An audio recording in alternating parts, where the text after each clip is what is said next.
গতকাল রাতে বাংলাদেশি হ্যাকারদের একটি দল ইসরায়েলের কয়েক হাজার ওয়েবসাইটে সাইবার হামলা চালিয়েছে, যা দেশটির সাইবার নিরাপত্তায় বড় ধরনের আঘাত এনেছে।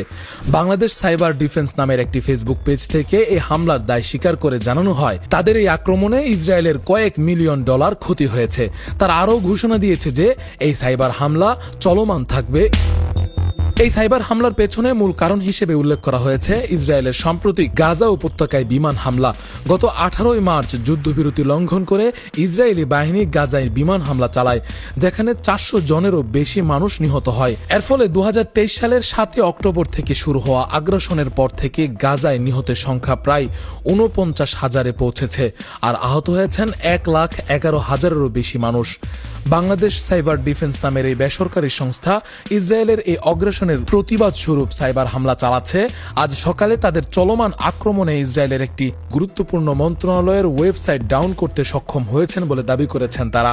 এ বিষয়ে বাংলাদেশ সাইবার ডিফেন্সের একজনের সাথে কথা বলে ফেস দ্য পিপল তিনি জানিয়েছেন, ইসরায়েল দখলদারদের যে অনলাইন নিপীড়ন হত্যাযজ্ঞ চলছে, এর বিরুদ্ধে আমরা প্রথম থেকে কাজ করে যাচ্ছি এবং তাদের সোশ্যাল মিডিয়া সহ বিভিন্ন ইম্পর্টেন্ট যে সেক্টরগুলো আছে সেগুলোতে আমরা প্রথম থেকে আক্রমণ করে যাচ্ছিলাম। তাদের যে সরকারি এবং গুরুত্বপূর্ণ নন গভর্নমেন্ট যে ওয়েবসাইটগুলো আছে এবং তাদের সার্ভার বা তথ্য ভান্ডারগুলো আছে সেগুলোতে আমরা আঘাত এনেছি। আমরা প্রথমে তাদেরকে লিস্ট করে তাদের গুরুত্বপূর্ণ ব্যাংক এবং তাদের শপিং সেন্টার, তাদের অনলাইন শপিং এগুলোতে আমরা ডাউন করেছি এবং তাদের বিভিন্ন সরকারি ওয়েবসাইট এবং তাদের গুরুত্বপূর্ণ নন গভর্নমেন্ট ওয়েবসাইটগুলো আমরা আমাদের আওতাধীন অবশ্যই রয়েছে।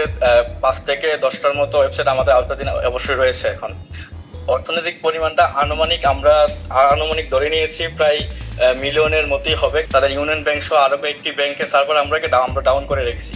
তাদের ব্যাংকিং কার্যক্রম, অনলাইন কার্যক্রম ফুলি বন্ধ ছিল। কেউ আমাদের কার্যক্রম অব্যাহত আছে এবং আজকেও আমাদের কাজ চলছে। আজকে সকাল থেকে আমাদের টিম এক প্রদমে কাজ করে যাচ্ছে এবং সরকারি সাইট তাদের বেশ কয়েকটি সরকারি সাইট আমরা আক্রমণ করেছি এবং আপাতত আমরা কোনো সরকারি সাইটে দখল নিতে পারিনি। চেষ্টা চলছে, আমরা অবশ্যই খুব শীঘ্রই কোনো সরকারি সাইটগুলোকে আমরা আমাদের দখলে নিয়ে নিব। আমরা তাদের সরকারি সাইট আপনার gov.el ইসরায়েলের যে অফিসিয়াল সাইটটা, এটা আমরা গতকাল সারাদিন ডাউন রেখেছি। এছাড়াও তাদের ব্যাংকিং সিস্টেম আল ইসরায়েল নিউজ, এদের আল ইসরায়েল নিউজ নামে একটি নিউজ চ্যানেল আছে, যেটা তাদের খুবই গুরুত্বপূর্ণ নিউজ চ্যানেল, এটাও কালকে সারাদিন আমরা ডাউন রেখেছি। আমরা বাংলাদেশ সাইবার ডিফেন্স সহ বাংলাদেশের আরো যে সাইবার এক্সপার্টরা আছে সবাই কাজ করছে, পুরোদমে আমরা কাজ করে যাচ্ছি। আমরা ফিলিস্তিনের পক্ষে আছি এবং আমরা তো সরাসরি যেহেতু আমরা ওইখানে তো যাওয়া পসিবল না, আমরা আমাদের যার অবস্থান থেকে আমরা ফিলিস্তিনের পাশে থেকে আমরা লড়াই করে যাবো ইনশাল্লাহ। বিশ্বের বিভিন্ন দেশ ইসরায়েলের আগ্রাসনের বিরুদ্ধে নানাভাবে প্রতিবাদ জানাচ্ছে। অনেক দেশেই ইসরায়েলি পণ্য বয়কটের ডাক দেওয়া হয়েছে। বাংলাদেশি হ্যাকারদের এই সাইবার হামলা সেই প্রতিবাদেরই একটি অংশ। উল্লেখ্য, এর আগেও বাংলাদেশি হ্যাকাররা বিভিন্ন সময়ে সাইবার হামলা চালিয়েছে। 2023 সালের মে মাসে বাংলাদেশ সিভিলিয়ান ফোর্স নামে একটি হ্যাকার কমিউনিটি ইসরায়েলের 5টি সরকারি ওয়েবসাইট ডাউন সহ 14টি ওয়েবসাইট হ্যাক করে এবং দেশটির 700 নাগরিকের ব্যবহৃত কম্পিউটার দখল করে। তারা ইসরায়েলের সাবমেরিন সিস্টেম হ্যাক করে লাইভ ভিডিও বার্তাও দিয়েছিল। সাইবার হামলাগুলো ইসরায়েলের সাইবার নিরাপত্তার জন্য বড় ধরনের চ্যালেঞ্জ হয়ে দাঁড়িয়েছে। বিশেষজ্ঞরা মনে করছেন এই ধরনের হামলা ভবিষ্যতে আরও বৃদ্ধি পেতে পারে, যা আন্তর্জাতিক সাইবার নিরাপত্তা পরিস্থিতিকে আরও জটিল করে তুলবে।